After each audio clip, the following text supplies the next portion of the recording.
अस्सलाम वालेकुम। मेरा नाम डॉक्टर शाइस्ता सग़ीर है। कैंसर अवेयरनेस सीरीज़ के एक और प्रोग्राम के साथ हाजिर खिदमत हैं। आज हमारा टॉपिक है सर्वाइकल कैंसर या रहम के निचले हिस्से का कैंसर। हमारे साथ मौजूद हैं डॉक्टर आयशा सबा। डॉक्टर आयशा सबा गायनी ऑन्कोलॉजी की स्पेशलिस्ट हैं, यानी ख़वातीन के कैंसर की स्पेशलिस्ट सर्जन। ये इंडस हॉस्पिटल में अपनी खिदमात सरअंजाम दे रही हैं। अस्सलाम वालेकुम डॉक्टर आयशा। वालेकुम अस्सलाम। बहुत शुक्रिया शाइस्ता कि आपने मुझे राह टीवी के प्लेटफॉर्म दिया कि मैं गायनी के कैंसर्स के बारे में बात कर सकूं, यानी ख़वातीन के कैंसर्स के बारे में, जिसको बहुत ज़्यादा डिस्कस नहीं किया जा सकता, लेकिन इस प्लेटफॉर्म के ज़रिए डेफ़िनेटली हम कोई मैसेज देंगे जो कि फ़ीमेल के हेल्थ के लिए बहुत ज़रूरी है। डॉक्टर आयशा, हम जानना चाहेंगे कि रहम के निचले हिस्से के कैंसर की क्या अलामात होती हैं? शाइस्ता, रहम के निचले हिस्से का कैंसर, जिसे हम सर्वाइकल कैंसर भी कहते हैं, ये किसी भी ख़वातीन में कॉमन है। मतलब कि कोई भी, हम ये नहीं कह सकते कि ये इस फ़ीमेल के अंदर कॉमन नहीं है, इस ख़ातून को हो सकता है, इसको नहीं। हर ख़ातून अपने हिसाब से रिस्क पर है, तो इसकी अलामात को पिक करना बहुत ज़रूरी है ताकि अर्ली तशख़ीस की जा सके।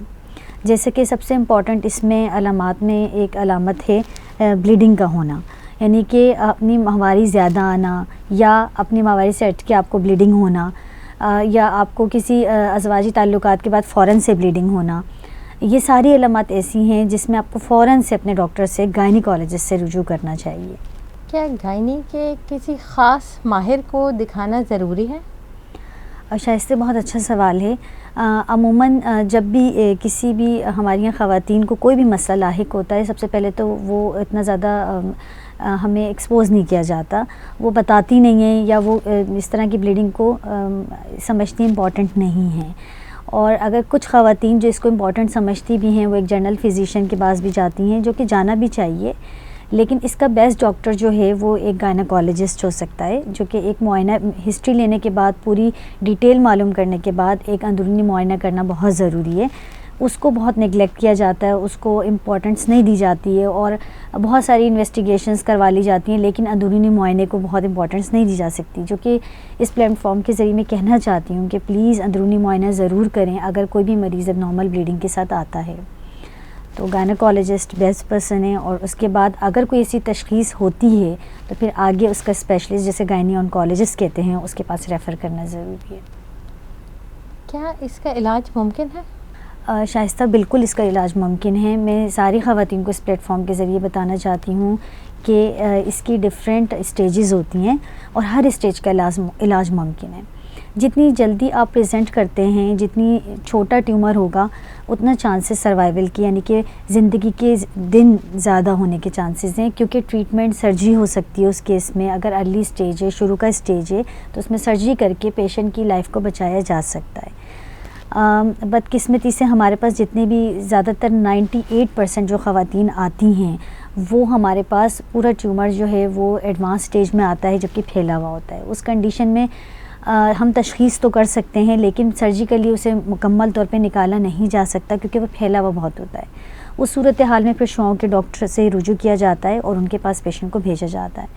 तो मैं ये दरख्वास्त करती हूँ सब लोगों से कि अगर कोई ऐसी चीज़ गायनेकोलॉजिस्ट को भी मिलती है मुआयने के दौरान, या किसी फिजिशियन को भी मिलती है, तो फ़ौरन से अपनी कैंसर के स्पेशलिस्ट के पास उसे भेजें, ताकि उसका अर्ली इलाज मुमकिन हो सके। जितना जल्दी पेशेंट डायग्नोस होगा, उसकी तशख़ीस में जितनी जल्दी की जाएगी, उतना ही उसके जल्दी ठीक होने के और ट्रीटमेंट के कामयाब होने के चांसेस बढ़ते जाएंगे। बिल्कुल शाइस्ता, ऐसे ही। अच्छा, ये बताइए डॉक्टर आयशा, क्या इससे बचाव के कोई तरीके हैं? शाइस्ता, डेफ़िनेटली इसके बचाव के तरीके हमारे पास मौजूद हैं।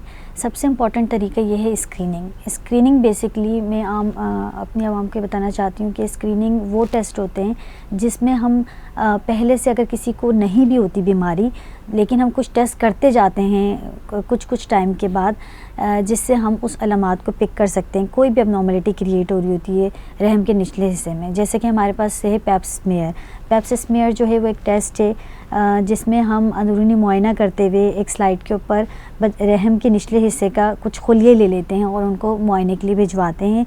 अगर वो ठीक आते हैं तो वो हर उम्र के ऊपर डिपेंड करता है। 25 साल से यूजुअली स्क्रीनिंग स्टार्ट होती है, जो शुरू हो जानी चाहिए और हर 3 से 5 साल के ऊपर डिपेंड करता है उम्र आपकी कितनी है, स्क्रीन होना चाहिए। और एक स्क्रीनिंग का तरीका ये है। दूसरे स्क्रीनिंग का तरीका है हमारे पास एक ह्यूमन पेपिलोमा वायरस है, जो कि इसकी तकरीबन 70 to 80% इज़ अ कॉजिटिव, मतलब इसका कॉज है इस कैंसर का। अगर हम उसको भी पिक करते हैं इसी मुआयने के दौरान, उसका टेस्ट लेके रहम के निचले हिस्से से, तो वो भी बहुत अच्छा एक टेस्ट है जो कि पिक किया जा सकता है कि किन ख़वातीन में आगे चल के कैंसर होने के चांसेस हैं। तो ये टेस्ट 2 बहुत इंपॉर्टेंट टेस्ट हैं जो हमें करवाने चाहिए आफ्टर 25 ईयर्स, 25 साल की उम्र के बाद। दूसरी इंपॉर्टेंट चीज़ ये कि हम इसे रोक सकते हैं, प्रिवेंट कर सकते हैं। ये एक वाहिद कैंसर है जो कि वैक्सीन से प्रिवेंट हो सकता है। तो वैक्सीनेशन का बहुत इंपॉर्टेंट रोल है। जो HPV वैक्सीन है, ह्यूमन पेपिलोमा वायरस वैक्सीन है, अब तो पाकिस्तान में भी बहुत अवेलेबल है, जो कि 9 ईयर्स से लगवानी चाहिए। अब तो हम बॉयज़ को भी, लड़कों को भी लगवा रहे हैं, फ़ीमेल बच्चियों को भी लगवानी चाहिए डेफ़िनेटली 9 से 14 साल की उम्र के अंदर। और 2 डोजेज़ होती हैं और 14 से 15 से ऑनवर्ड फिर 3 डोजेज़ हैं उसकी। इसका मतलब है कि अगर हम अपने डॉक्टर से मशवरा करें और कोई अलामात ज़ाहिर नहीं भी होती, उस सूरत में भी हमें अपने डॉक्टर से मशवरा करना चाहिए और इसको वक्त से पहले स्क्रीनिंग जैसे कि आपने बताया कि उसकी तरफ हमें मालूम करना चाहिए कि हमें कौन सी एज में स्क्रीनिंग करानी चाहिए और क्या हमें वैक्सीन की ज़रूरत है या नहीं, अगर है तो वो कब और कैसे लगाई जाएगी। ये तो बहुत ही अहम मालूमात हैं जो कि हम इससे बचाव के लिए इस्तेमाल कर सकते हैं। और मेरा ख़्याल है कि हर फिजिशियन और हर गायनेकोलॉजिस्ट को भी अपने पेशेंट को इसके बारे में बताना चाहिए।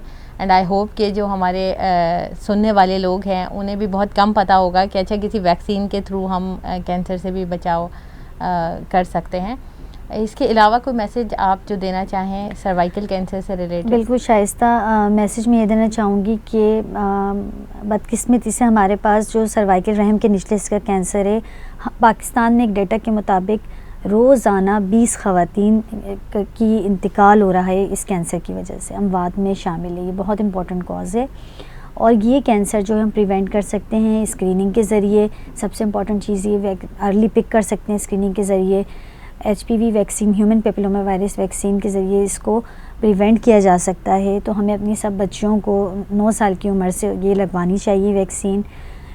25 साल की उम्र से हर जितने भी ख़वातीन हैं हमारे पास, उनको स्क्रीन करवाना चाहिए सर्वाइकल स्क्रीनिंग प्रोग्राम के ज़रिए, जिस तरह पैप स्मीयर है या human papilloma virus DNA testing है रहम के निचले हिस्से की, उसके थ्रू। नंबर 2 मैं गायनेकोलॉजिस्ट को भी पैगाम दूंगी कि प्लीज़, या जनरल फिजिशियन को भी, कि अगर कोई अबनॉर्मल ब्लीडिंग या माहवारी में कोई चेंजेस के साथ प्रेजेंट करता है तो प्लीज़ आप उसका अंदरूनी मुआयना ज़रूर करें, क्योंकि उससे भी बहुत सारी चीज़ें पिक की जा सकती हैं। ये इम्पॉर्टेंट चीज़। बहुत शुक्रिया डॉक्टर आयशा आपका। नाज़रीन, ये था हमारा सर्वाइकल कैंसर यानी कि रहम के निचले हिस्से के कैंसर के बारे में कुछ मालूमात, जो कि आज हमें डॉक्टर आयशा के तवज्जुह से पता चली। इससे अगले प्रोग्राम में हम किसी और कैंसर की डिटेल के साथ दोबारा हाज़िर होंगे। अल्लाह हाफ़िज़।